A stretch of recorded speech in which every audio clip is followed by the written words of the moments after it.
Hawks fans, I just got news that the Atlanta Hawks has made a sneaky good signing, bringing somebody in that further embolds what I have been saying thus far. The Atlanta Hawks have brought in the top three-point shooting center in Kristaps Porzingis to the team. The Hawks have also brought in Luke Kennard, who also shoots at 40, or I think about 40-something% from the three-point line. Null also shoots very well from the three-point line as well. Again, Trae Young is a good three-point shooter. Zaccharie Risacher is starting to get better with his shot. Dyson Daniels, when he's playing good defense, his three-pointer is landing. Again, one of the major issues that the Atlanta Hawks had last year was the fact that they could not knock down the three efficiently. Well, the signing that the Atlanta Hawks just made, it's a sneaky good signing, and I'm telling you right now, it is going to improve the Atlanta Hawks in a major way. Again, they are planning something big, and I am so excited to be here for all of it. What's going on, everybody? My name is Walter Pollard. This is Atlanta Hawks Digest, and I'm super excited. Listen, not too long after doing my other update earlier today, I get across my timeline that the Atlanta Hawks have made a really, really good signing that, again, puts the Atlanta Hawks in a major, major situation. The Atlanta Hawks and Caleb Johnson agreed to a one-year deal. Sources told Hoops Hype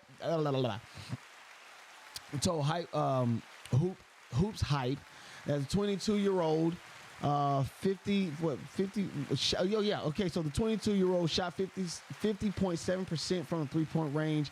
After the All-Star break, he improves his three-point shooting each in the last 3 seasons. Agent Jason Glushan finalized the deal. Again, this young man is a three-point shooter. He is capable of shooting the three-point efficiently. Just looking over this young man, Caleb Williams. Not Caleb Williams, but Caleb Houstan, who was drafted the same year Paolo Banchero was drafted to the Orlando Magic. Again, this is a major signing by the Atlanta Hawks, bringing this guy in. Okay, he played in 58 games last year. I want to say he started in about 6 of them, averaged about 4.1 points per game and 1.3 rebounds, 0.6 assists, and this is on 13.6 minutes per game.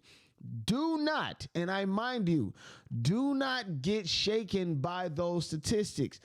Remember, this is only on 13.6 minutes per game. So it's not as if he has a bevy of minutes to work with. Got to remember, Dyson Daniels, before he got to the Atlanta Hawks, I wanted to say he was doing about a sub 12 to about 15 minutes per game. He averaged about 4 or 5 to maybe 6 points per game. So we really didn't know much about him other than the fact that defensively we were told that he can really get it done. And of course, you saw how that matriculated into last season. We were able to get him in, get him acclimated to the team, and he automatically put his imprint on the starting lineup. So when I look at this young man, I look at the stats and I say, okay, I'm not going to be moved. In the playoffs last year, appeared in 5 games, averaged about 9 minutes per game. I think he did struggle to make an impact, 14% from the field. However, he did improve his three-point shooting, increasing over the season. Well, over 3 seasons, he's improved his three-point shooting. So, again, I don't want to get caught up on some of the numbers because you got to remember those numbers do tell a story, okay? Only 9 minutes per game in the playoffs. Of course, they weren't looking at him to be somewhat of a major option per se for the Orlando Magic. I'm not even going to get into what the Orlando Magic wanted to do with him or whatnot. This signing is a very good signing because, again, he is a three-point shooter. I want to say career-wise, I want to say he averages about career-wise, he averages about 40% from three-point land. So, again, this guy is going to help the Atlanta Hawks move forward. Again, we can even go so far as going back Oh, I'm sorry. Let me put him back on real quick. But yeah, we could get Kristaps Porzingis back in here. We can get Nickeil Alexander-Walker, Luke Kennard. All of these guys, they are getting better at the 3-point shooting. I think I took Kristaps Porzingis off of here, but that's neither here nor there. With what we see, I think this will be a really good signing. I'm not sure what you all feel. I think as I do look through the initial signing and what some of the fans have said in the comments, they do see it as being a possible good signing. Again, this speaks to a larger thing. I feel as though, they brought in the analytics guy. They brought in, different people to really look at what the Atlanta Hawks are doing. Again, I think they're going to be a team that shoots by volume. They're going to try to kill their opponents with 3-point shooting, but also to having a solid presence on the inside. Yeah, having a solid presence on the inside, basically. So if, let's say they don't make the shot, they'll at least have a center or a big or someone that can at least make something happen on the inside, getting the ball back, getting the second chance shots, because that also helps a team very much, is getting that second chance shot. But again, having the number one 3-point shooting center on your team, having Nickeil Alexander-Walker, having Luke Kennard on your team. And then also, too, you're bringing back Jalen Johnson, bringing back Kobe Buffkin, Trae Young leading the way. This is going to be a major, major move for the Atlanta Hawks. You all tell me how you feel. Do you see the Atlanta Hawks getting to this? Well, not even getting to the point, but do you see the Atlanta Hawks building this team the way that they are doing it? So they are building this team to the point where they say, hey, if we're going to beat these guys, if we're going to be a team in the Eastern Conference that dominates, because this is a down year in the Eastern Conference. 3 major guys or 3 major threats to the Eastern Conference is going to be out. Damian Lillard, of course, is already out. I think he's not signed with the team. You got pretty hair. Jason Tatum. I always call him pretty hair. But Jason Tatum, he's out. He's out for the season, of course. And then you have Halliburton down in Indiana. He's out for the season. This is a major opportunity for Onsi Saleh and the Atlanta Hawks front office, along with the organization itself, to, make sure that they get what they need to and get themselves in the best position.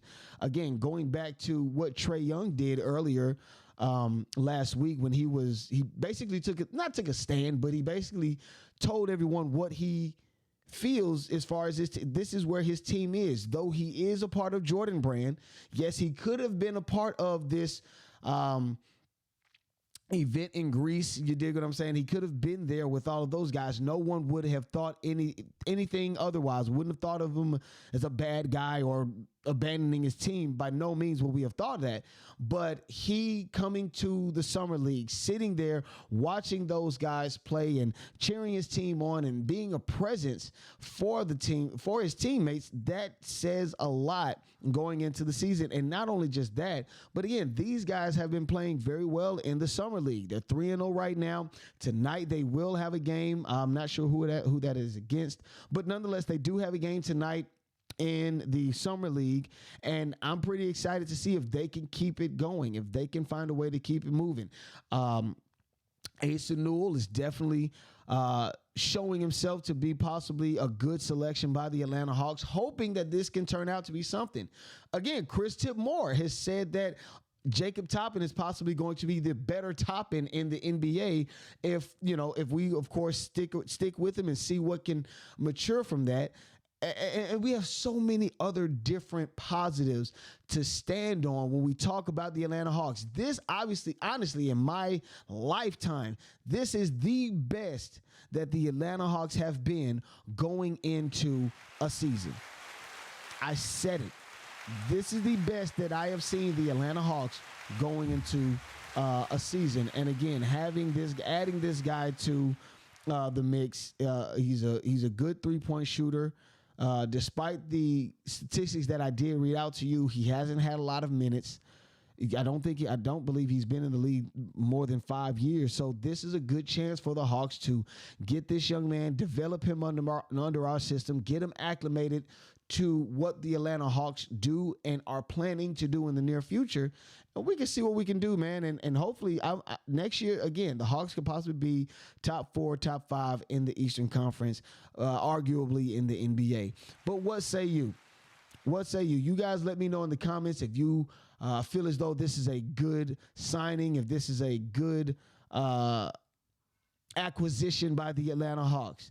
And I'll get with you guys in the comments. My name is Walter Pollard. This is Atlanta Hawks Digest, and I'm signing out, y'all. Peace.